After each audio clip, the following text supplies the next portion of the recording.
We've covered the appalling behaviour of West Yorkshire Police towards an autistic teenage girl who was accused of a homophobic hate crime for noting that an officer looked like her lesbian nan. Esther, tell me, what has been the fallout of this case? Are those officers facing any sanctions? And more broadly, is this just another example of policing in the UK being completely hijacked by ideologues, people who seem to care more about pronouns than actually policing?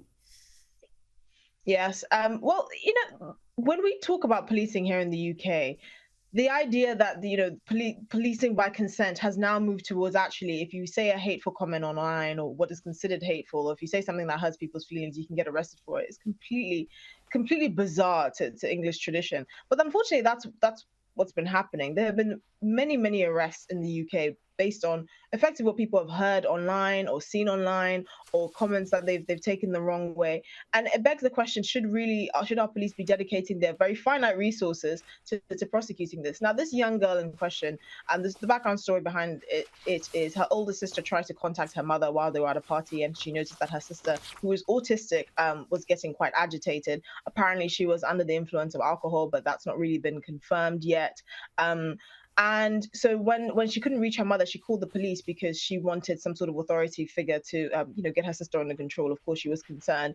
And when one of the officers arrived, the young girl remarked that she looked like her lesbian grandmother. Now, I can't think of a less homophobic comment to make, just saying you look like my grandmother that happens to be lesbian. And of course, we have to bear in mind that this particular young girl has a mental health condition that would, I should say, affect her ability to perhaps filter herself in that way, even though I think this is a far from egregious comment. And the police just happened, without exercising any common sense, basically swooped in and arrested this young girl as if she'd committed the worst of crimes. Now, obviously, the Yorkshire Police has confirmed very sort of many details about what actually happened as they continue their investigation into the matter. But it just shows, what could be the future. Aside from the fact that this is extremely concerning, and obviously the parents of the young girl expected better from the police, at least where sort of their training was concerned. This could be very much be the future, where you could get Mm. arrested for passing any comment, or for saying anything online that's seen as hateful. Oh, Whoever gets to define what that is. And this is the well, main yeah, issue. If you get absolutely. arrested. And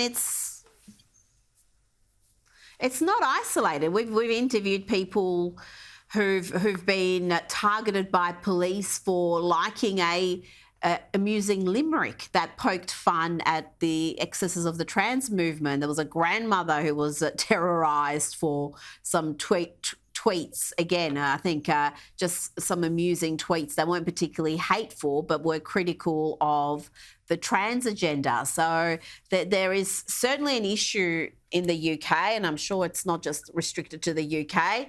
Esther, always fantastic to get your insights. Thanks for your time today.